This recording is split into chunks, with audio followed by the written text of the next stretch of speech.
that I make this short introduction, so please follow these guidelines that mute yourself if you don't talk, so that it's as clear as possible.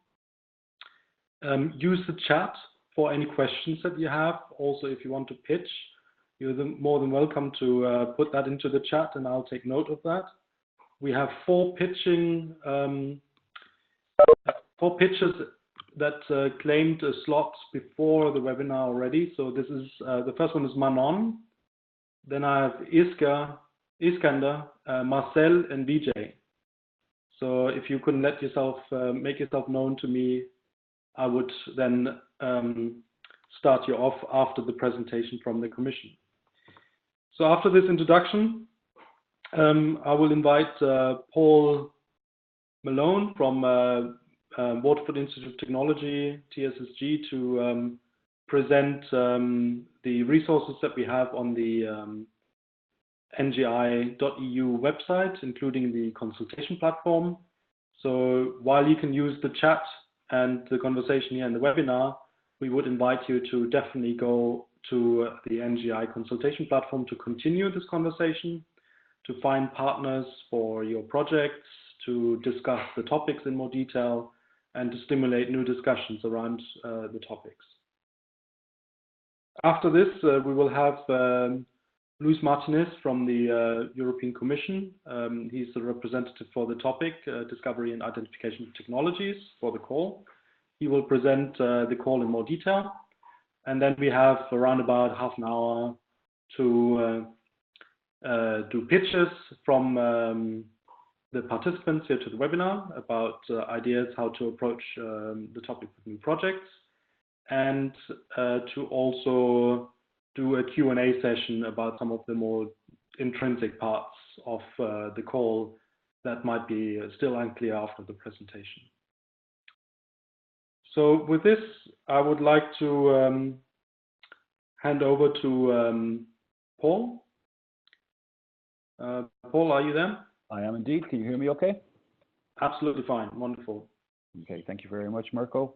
Okay, my name is Paul Malone. As Mirko said, I'm from Waterford Institute of Technology. I represent the Speak NGI project, which is one of four CSAs working on NGI. And I would just like to give you some information about how you can engage with Next Generation Internet Initiative through our website, Twitter, our online maps, specifically through the consultation platform, and also our LinkedIn group and our newsletter. So first off, let's just look at the website. It's a very simple URL, ngi.eu. So if you go here, you will see various information about NGI, the vision, ongoing projects, and the NGI study, together with some news, also resources, upcoming events, and means of getting in contact with us. Also, we have you can follow us on Twitter at NGI4EU. This is a very active Twitter page, and see here that they have. Okay, I just haven't refreshed that today. So it is very busy, and you'll find this is a great way to keep up to date with all of the activities that are occurring in the NGI space. There's also an NGI interactive online map, and you're encouraged to register your company there, and this is how it looks. So this will give you the ability to register your organization and your location and show your interest in the NGI. Also, we have particularly the consultation platform. So if I go to, this is our consultation platform here. You can find this by going through the main site and clicking through consultation. And this brings you to this page here. And our consultation platform consists of two aspects mainly. The first of which is a survey, which we'd ask you to participate in. We'll have future surveys coming in the coming months. And also we have a set of discussion channels where you can engage with the NGI, have your opinions known. In this area, you can help us focus what the future research focus of NGI should be. And you'll see across the top here, we have, these are the ICT-24 open calls. So we have privacy and trust enhancing technologies, decentralized data governance, and today's topic, discovering identification technologies. So if you go in here, and you can register here and have your say here, you can influence the conversation. So if there are specific topics that you think you can address under this call, you can insert them in here and make yourself known to other potential partners. So you need to register. It's quite a simple registration process. You fill in these details here. You get a verification email. Once you click on the verification, you can immediately start engaging with the consultation platform. So I'd strongly encourage you all to engage with the platform. It's our primary means of getting your opinion. The idea being that across our multi-stakeholder groups that we get all opinions to influence what the research agenda should be, not only within Horizon 2020, but also beyond Horizon 2020 into Framework Program 9. So please do so today. And finally, I'd just like to mention that we have a LinkedIn group, and you can see it in the link. I'll share these links in the chat now, and these slides will also be shared by the Commission after the call today. So we have a LinkedIn group which has over 10,000 members. Okay, so those are our ways of engagement, and with that, I'd like to pass you back to Mirko. Thank you, Paul. So I think we should just go straight into the presentation from the Commission. So Luis and Stefano, would you like to take over? Hello, can you hear me? Yes. Perfect. I'm going to share the presentation and let me know if you can see it. All right.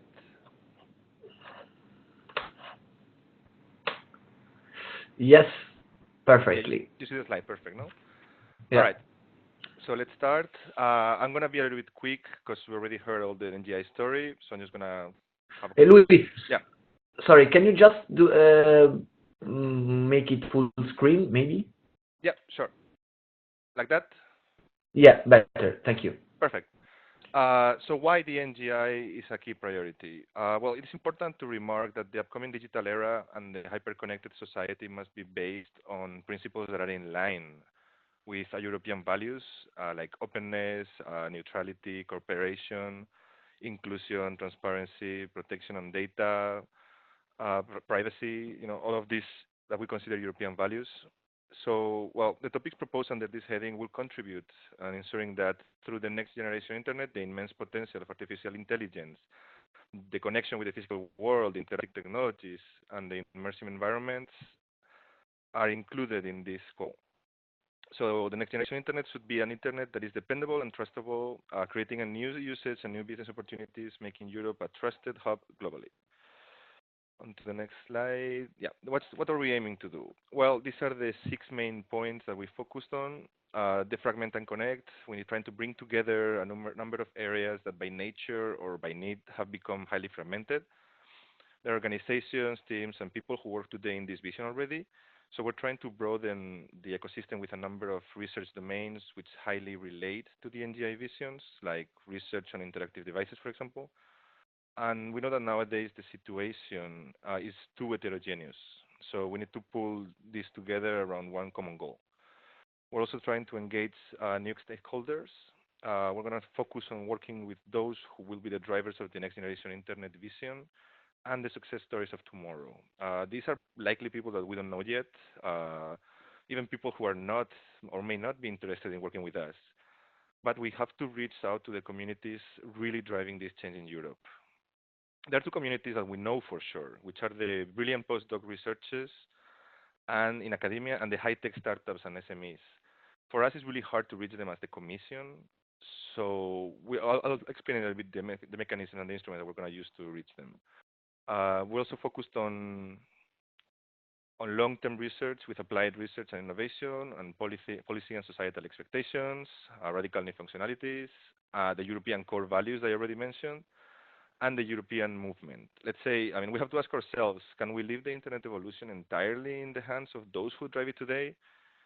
My answer is no, but that's why we have to focus on the European movement also as a goal. All right, so these are more or less the pillars around the next generation internet. And this is the objective ICT-24, which are the two calls.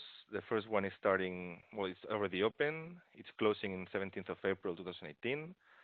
It has 3 research and innovation projects with a total budget of 21.5 million and uses the cascading grants mechanism to financially support the third parties. I'll go into detail in a minute. And that first call also includes 3 coordination and support actions with a total budget of 7 million euros. There will be a second call in 2019 with the results obtained from the current ongoing projects and this call that I already mentioned. This is the program logic. As you can see, we have the first call, it's already open with 3 research and innovation projects and the 3 coordination and support actions. Then there will be the second call in 2019 with the topics defined in this year. All right, how do we try to implement the subgranting mechanism?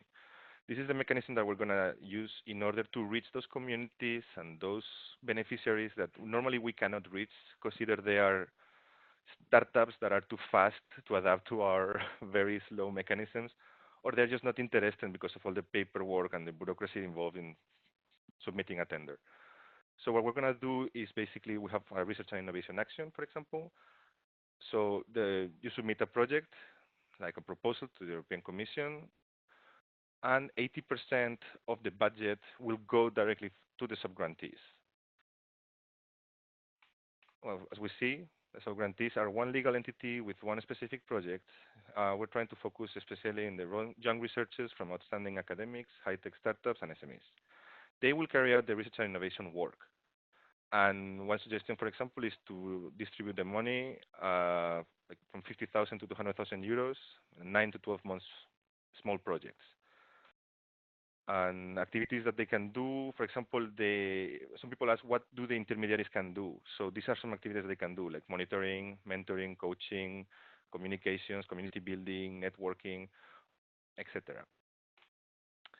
These are also some other activities that intermediaries could consider.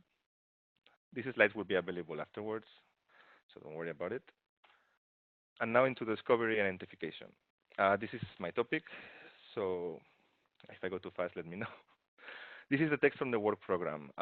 Basically, we're looking for search and access large heterogeneous data sources, services, objects, sensors, devices, multimedia content, etc., which may include aspects of numbering, providing contextual querying, personalized information retrieval, and increased quality of experience.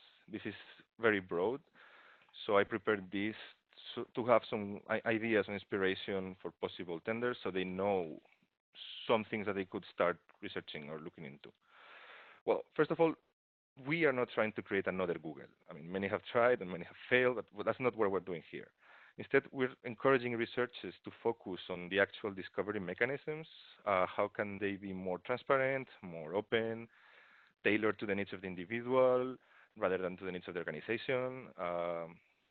As an example, one interesting area is the global remote discovery problem that led to the domination of few platforms. That's the current status that we have now with the internet. Open semantics, for example, at all layers is very challenging, but it is critical if we want to avoid like silo-based approaches and to tackle the fragmentation that exists in Europe. Enabling individuals and companies to be discoverable on the internet without intermediaries, being able to index web content without using a dedicated engine, or knowing where the data of your query goes and using transparency to sort the results. Those are some of the topics that could be covered. The impact of search and discovery in system design, data transparency and model implementation, new approaches for multimodality and multilingual content aggregation. Also, it's very important, the live streams, because the management of live streams requires new system approaches with new processes and new ways to store and access the streams. We have more and more connected devices that generate data. And it is not just a data point anymore. We're talking about constant streams of data that need to be processed, that need to be stored, and need to be accessed afterwards. So that's going to keep increasing. So a way of searching into that data and managing those live streams could be also interesting. and also the importance of the new algorithmic systems that focus on the transparency to gain back the digital trust that has been lost in most of the dedicated communities. So that's also another very interesting area. So that's all from my side. I'm available for questions if you have anything.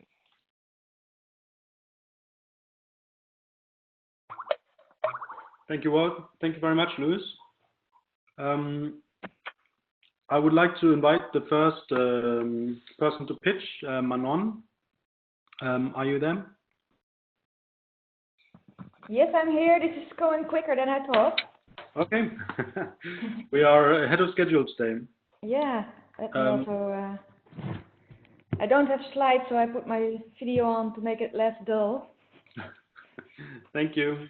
So the floor is yours for about 2 to 3 minutes now. Okay, thank you very much.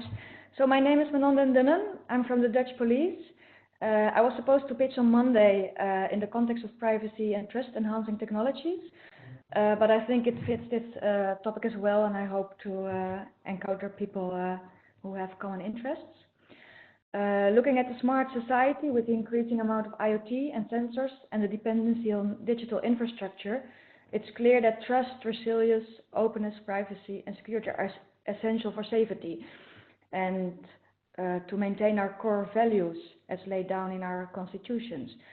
So together with several partners in Amsterdam, we formed a team to fill in the joint responsibility in the digital public space with the help of research institutes and even startups. Our starting point is the ambition and key principles that are established by the College of Major and Elder Persons of Amsterdam, Eindhoven, Tilburg on IoT and data usage in the urban public space. And these principles are about accessibility, transparency, open interfaces, protocols, standards, interoperability, privacy, security, and ownership, like data about residents in Amsterdam should belong to these residents. So on paper, there's really a good basis in line also with the NGI values and purpose. And in our joint program, we are working on translating these principles into concrete terms, dealing step by step in use cases with the dilemmas it brings along. So 2 of our main projects, which just kicked off, are the creation of an IoT register and a trust framework. And a trust framework is like a legally binding set of specifications, rules, permissions that regulate access to both data and devices. And in this way, a trust framework can increase trust between the parties because you can integrate security by design, privacy by design, and what we're trying to build is as generic framework as possible, so that we create preconditions for sharing assets and data in public space, just as we do with the IoT register, by which people can identify what data is gathered in public space around them. We feel that we have a government obligation in this, or a responsibility, because as public and private use and reuse and the sharing of assets and data makes the distinction between public and private less clear, we should feel that there should be something to ensure this public interest. And that's why we have taken the initiative and set the example by using our own use cases as a start for building the IoT register and the trust framework. And learning by doing in this open way, transparent for everybody to join and to learn from. We create the needed specifications, rules. We're also working together with Advanced Institute of Metropolitan Solutions. They're doing a project on democracy by design, so that we can use these specifications also to a set of norms, rules before you can place IoT in public space in our cities. And as an example, for example, you can have your home, that's your own place. The data that's generated in that home, before, for example, by your smart meter, there are other parties interested in having that data. And by creating this trust framework, parties can offer apps that offer services, and you can allow them in a trustful way access to certain data under certain circumstances. Well, by realizing this, we will encounter a lot of challenges, like who will be the owner of the trust framework, because if you want to have it transparent, if you want to embed transparent and independent governance for distributed trust, how can you do that? We feel you need some auditing, logging, you need someone who can check every now and then data quality to ensure trust for the long term. So what I would like to do is ask the community present here, and who also will look at these pitches later on, if they have any best practices to share with us, or any ideas to contact us. And I'll put in the my email address in the chat. So please approach me, send me an email if you have any ideas on this or best practices you can share with us. Thank you. Thank you very much.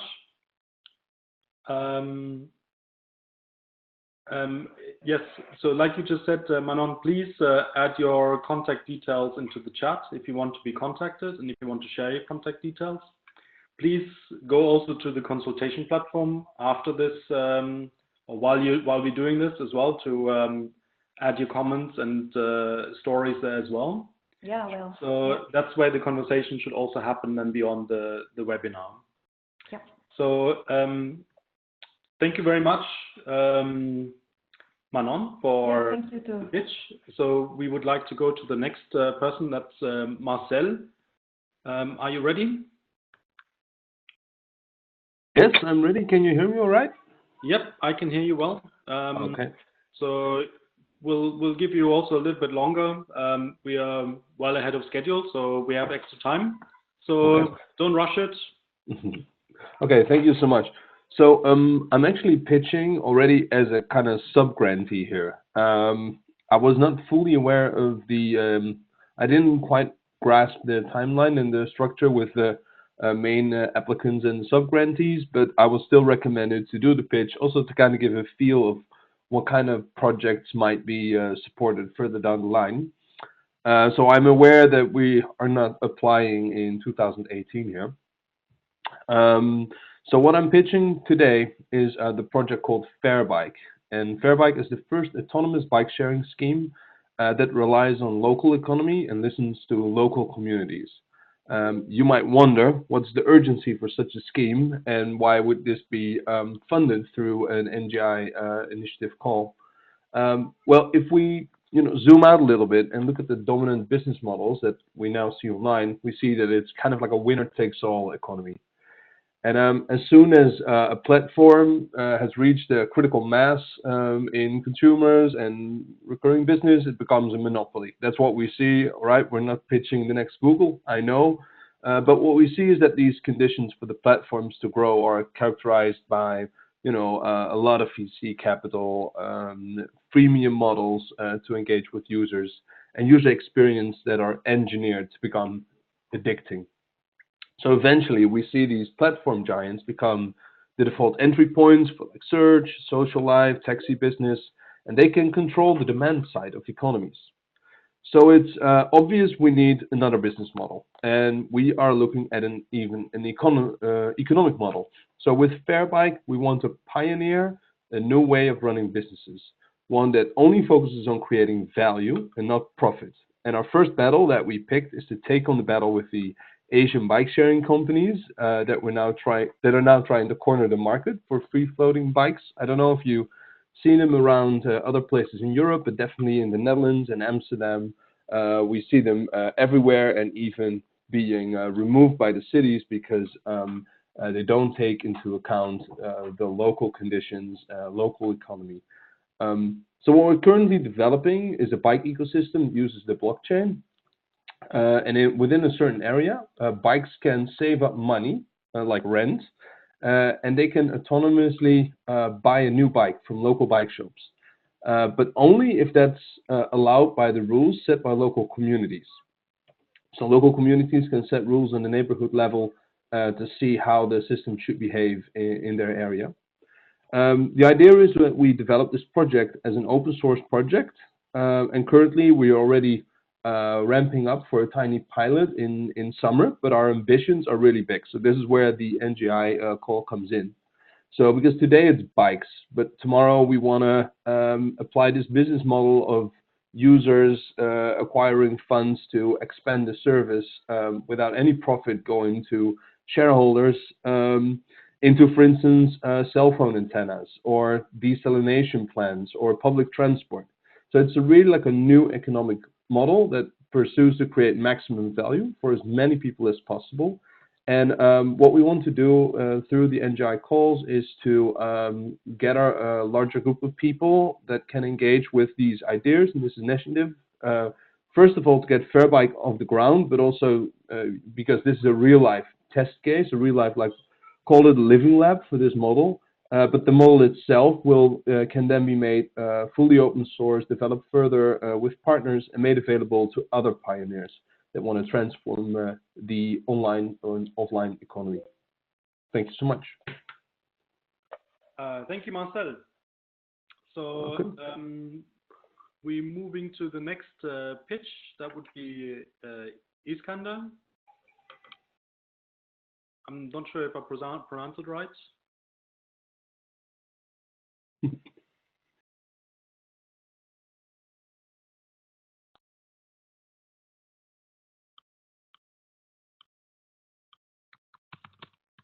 So just gonna chat. Iskander, would you like to pitch? So while we're waiting, is VJ on the call? He was also wanting to pitch, but I can't see him in the list. So is there anybody else who would like to step in?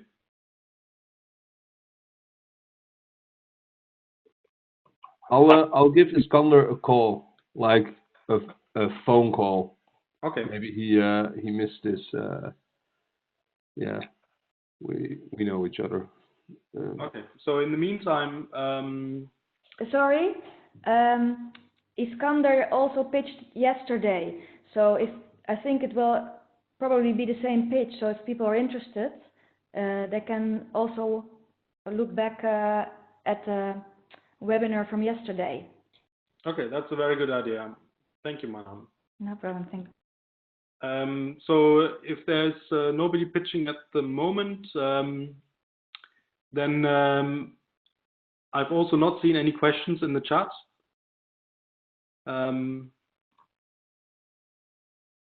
I think then we are well ahead of schedule.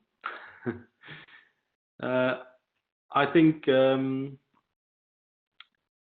Stefano, do you have anything specific you would like to address?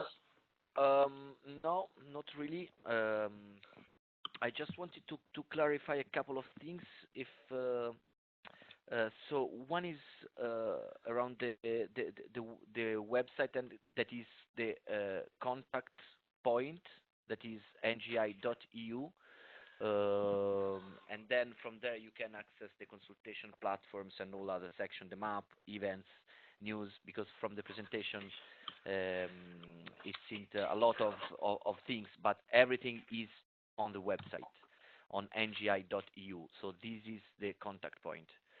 And the other point is that here we in these calls in ICT-24, in the 3 topics, we are calling for intermediaries. Okay, so we are calling for entities that manage the program and that run it.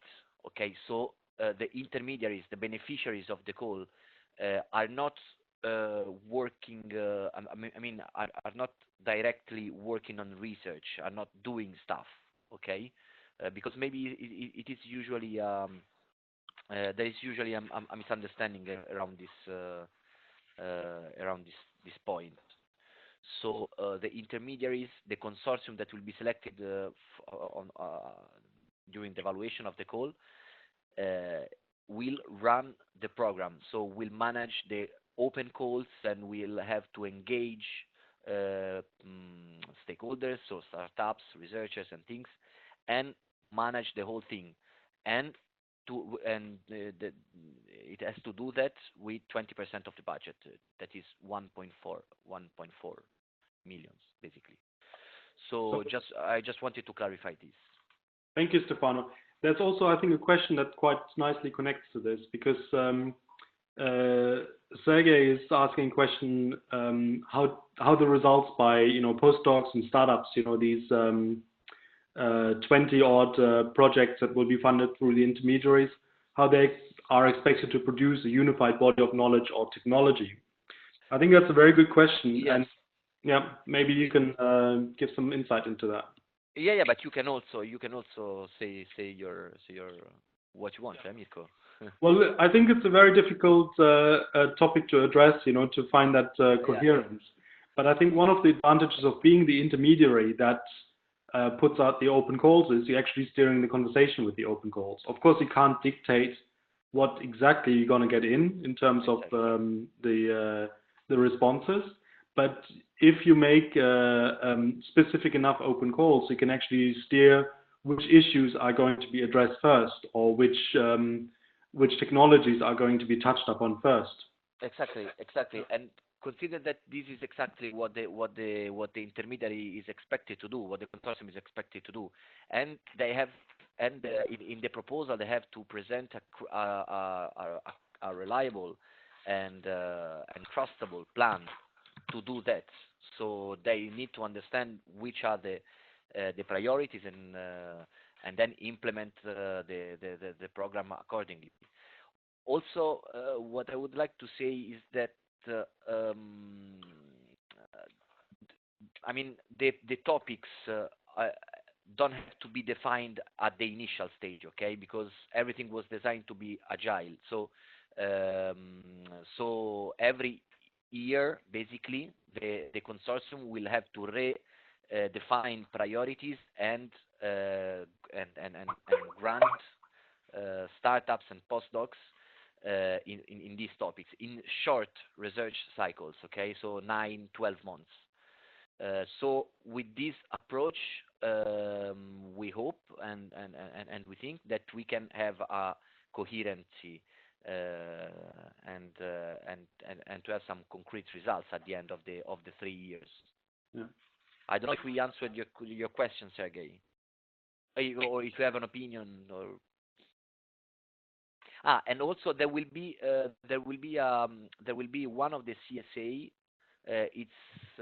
Will be exactly on this. The harvesting CSA will have also the responsibility for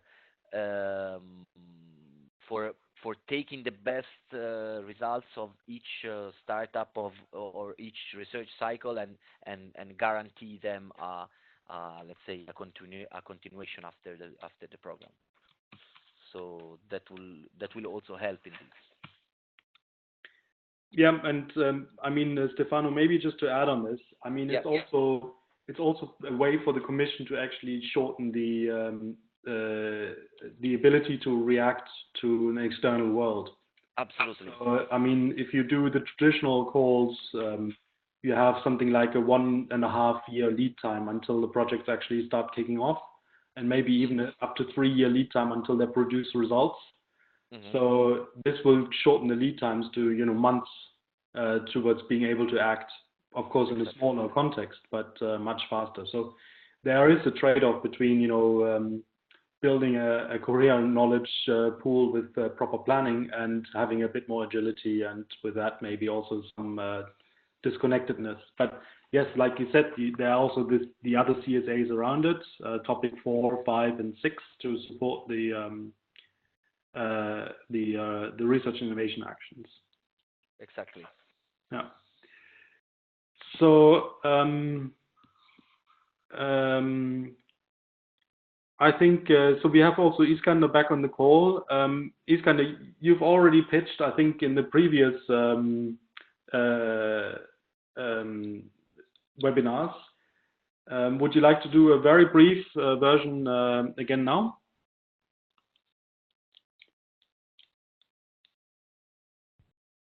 Iskander? Okay, I think Maybe not. not. Then you can watch the previous webinars, and Iskander has a pitch there, so you can catch it there. I have not seen any more questions, so I think there's no point in dragging this out. Stefano, if everything is crystal clear to the participants, then I think we can close early. Yeah, absolutely. Yeah, so I would like to thank Luis Martinez, Stefano Foglietta from the European Commission for running the webinar, and Paul Malone from Waterford Institute of Technology for his presentation of the NGI website and consultation platform, which I encourage you now to visit and participate in the conversation there. And I hope that you will all be very successful in the ICT-24. So thank you very much. Thank you, Mirko. Thank you very much. Thank you all. Thank you. Bye.